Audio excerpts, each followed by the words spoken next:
हम लोग post modern period देख रहे थे और इसमें से इंडो ग्रीक्स को देख लिए हम लोग। अब आगे चलते हैं, शक के बारे में देखेंगे, पहलो कुषाण के बारे में। शक के बारे में हमने शक सातवाहन स्ट्रगल काफ़ी डिटेल में देखा है, तो वहाँ पर काफ़ी सारी चीज़ें देख ली थी। शक बेसिकली इनकी ब्रांचेज होती हैं, एक अफगानिस्तान में होती है। इनकी ब्रांचेज को क्षत्रप कहा जाता है, ठीक है, या एक तरह से प्रोविंशियल गवर्नर टाइप के अंडर में। तो क्षत्रप, एक क्षत्रप अफगानिस्तान में होता है, एक क्षत्रप इनका पंजाब होता है, मथुरा में एक क्षत्रप होती है, एक वेस्टर्न क्षत्रप जो इंडिया में इंडियन हिस्ट्री में काफ़ी पढ़ाया जाता है, और एक दक्कन क्षत्रप, ठीक है। इसी दक्कन क्षत्रप में एक उज्जैनी फैमिली हुआ करती है, और इसी उज्जैनी ब्रांच का एक राजा काफ़ी इंपॉर्टेंट है, वो होता है रुद्रदामन फर्स्ट। तो रुद्रदामन फर्स्ट के बारे में हम लोग वैसे भी काफ़ी जगह पे देखेंगे, लेकिन यहाँ पर देख ले रहे हैं। ये शक सातवाहन में हमने देखा है, नहपाण को देखा है। तो रुद्रदामन के बारे में इंपॉर्टेंट चीज़ ये है कि ये उज्जैनी ब्रांच का होता है। कादरमक फैमिली, अगर याद रख सकते हैं तो, इसने सुदर्शन लेक को रिनोवेट कराया था, और इसका जो गिरनार का इंस्क्रिप्शन है, जो संस्कृत का पहला ऐसा इंस्क्रिप्शन माना जाता है, जिससे इतिहास की ढेर सारी जानकारियाँ पता चलती हैं। और ये भी पता चलता है कि भाई इसने काफ़ी काइंड राजा था अपने प्रजा की, जो भी है। सुदर्शन लेक का इसने निर्माण कराया था। सुदर्शन लेक अगेन चंद्रगुप्त मौर्य, अशोक, स्कंदगुप्त, कई लोगों से जुड़ा हुआ है। सुदर्शन लेक को हम डिटेल में कई बार फिर से देखेंगे, लेकिन और समय के साथ देख ही रहे हैं। जब अशोक को देखा था उस समय भी देखा था, चंद्रगुप्त मौर्य के समय भी। और शक का इम्पॉर्टेंट अलग एक और राजा है नहपाण, ठीक है। नहपाण को किसने हराया था? गौतमी पुत्र सातकर्णी ने। सातवाहन स्ट्रगल करते समय हमने ये चीज़ देखी थी। इसके बाद पार्थियंस आते हैं। पार्थियंस का मतलब पहलो जिसे कहते हैं। ये बेसिकली ईरान के आसपास से आए थे। इनका एम कुछ नहीं था, बस ये क्रिश्चियनिटी को, मतलब एक तरह से धार्मिक धर्मांतरण या प्रोपोगेट करने आए थे क्रिश्चियनिटी को लेकर के। इनका एक इम्पॉर्टेंट राजा है गोंडोफोर्निस, ठीक है, जिसको गुडा कहा जाता है या गुडाना भी कहा जाता है। तो अर्कोसिया का आसपास का जो एरिया है, कांधार रीजन का, वहाँ से ये लोग आए थे, पार्थियंस या पहलो। तो गोंडोफोर्निस इज इम्पॉर्टेंट किंग्स। उसके बाद इम्पॉर्टेंट आते हैं कुषाण। कुषाण जिसे यूची या तोखारी ट्राइब भी कहा जाता है। इसके जो फाउंडर होते हैं कुजुल कड़फिसिस, और एक इम्पॉर्टेंट राजा अलग होता है जिसको बेम कड़फिसिस कहा जाता है, ठीक है, या बिम कड़फिसिस कहा जाता है। सबसे इम्पॉर्टेंट राजा कौन है इसके? कनिष्क, जो 78 CE या AD में राजा बनते हैं। आल्सो कॉल्ड यूचीज या तोखारीन्स या तोचारीस, यूची ट्राइब्स, तोखारी ट्राइब्स ऐसे कहा जाता है। ये बेसिकली सेंट्रल एशिया से आए थे, और इनकी जो कैपिटल हुआ करती है, 2 कैपिटल इनकी हुआ करती थी। एक तो मथुरा हुआ करती थी, और एक जो पहली हुआ करती थी वो पुरुषपुर यानी पेशावर में, जो मॉडर्न डे पाकिस्तान के आसपास का क्षेत्र है, वहाँ पे। सबसे इम्पॉर्टेंट जो एक कनिष्क काल का जो समय था, या जो कुषाण का समय था, एक इंस्क्रिप्शन मिलता है जिसका नाम है रप्तक का इंस्क्रिप्शन।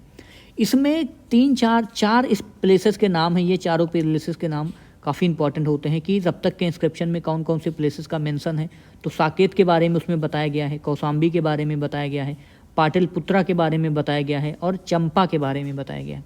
तो ये सारे महाजनपद अगर आपने पढ़ा है तो वहाँ पर आपको ये सारे नाम, मतलब ये है कि रप्तक इंस्क्रिप्शन में इन सभी स्टेट के बारे में, प्रोविंसेस के बारे में, जनपदों के बारे में जानकारी मिलती है। कुजुल कड़फिसिस का टाइम पीरियड ये है, ये पहला ऐसा राजा था, इस बस फाउंडर था। बिम कड़फिसिस ऐसा माना जाता था, he was the first Kushan जिसने गोल्ड के सिक्के जो है प्रचलित कराए, उनको चलवाया। और ये शिव भगवान का, नंदी का, और ट्राइडेंट यानी जो त्रिशूल है, उन सबको अपने सिक्कों पर छपवाता था, स्ट्रक करवाता था। तो he was a basically Shiva भक्त, शिवा। और ये अपने आप को महेश्वरा ऐसी इसने टाइटल भी दे रखी थी, महेश्वरा स्वराज से, ठीक है, महेश्वराज। तो ये इतना इंपॉर्टेंट नहीं है, बट सबसे इंपॉर्टेंट राजा इसमें कनिष्क है।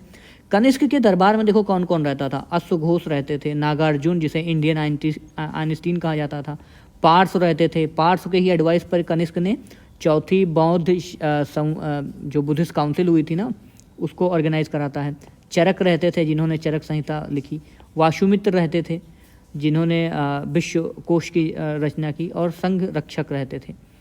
अश्वघोष ने कुछ और चीज़ें लिखी थी, जैसे उनका सौद्रानंद, बुद्ध चरित। तो अश्वघोष भी इनके दरबार में रहते थे। काफ़ी मतलब लिटरेरी और उस लिहाज से, आर्ट एंड कल्चर के लिहाज से कनिष्क का जो समय होता है वो काफ़ी इंपॉर्टेंट है। चौथी बुद्धिस्ट काउंसिल होती है 72 AD में, जिसको पार्स जो इनके दरबार में रहते हैं उनके एडवाइस पे ये ऑर्गेनाइज कराते हैं। वासुमित्र और अश्वघोष ऐसा माना जाता है दोनों प्रेसिडेंट हैं, कोई कोई कहता है कि वासुमेध प्रेसिडेंट थे, अश्वघोष वाइस प्रेसिडेंट थे, इसका उल्टा भी कुछ लोग मानते हैं। हीनयान और महायान शाखा में जो बुद्ध धर्म है वो इसी चौथी बुद्धिस्ट काउंसिल में बट गया था। कनिष्क ने जो सैडल हॉर्स राइडिंग है ना, घुड़सवारी है, उसको इंट्रोड्यूस कराया था। कनिष्क ने गांधार स्कूल ऑफ आर्ट को काफ़ी पैट्रोनाइज किया था, काफ़ी उसको हेल्प की थी। गांधार स्कूल ऑफ आर्ट जो गांधार कला का विकास किया था। ऐसा माना जाता है कि पेन चाऊ एक गवर्नर था चाइनीज़, उसको कनिष्क ने हराया था। अगेन कुछ इतिहासकार कहते हैं कि कनिष्क इससे खुद हार गया था, लेकिन ये बस इतना याद रखना है कि पेन चाओ को इसने हराया था या उसके साथ इसका युद्ध हुआ था। कनिष्क महायान बुद्धिज़्म का फॉलोअर था। कनिष्क अब के बारे में एक चीज़ और याद रखनी चाहिए कि इसने शक एरा को स्टार्ट किया था। कुछ लोग मानते हैं ऐसा, हालांकि इससे पहले हमने देखा कि शक एरा को कुछ लोग मानते हैं कि सातवाहन किंग जो हम लोग पहले देख चुके हैं उसने स्टार्ट किया था।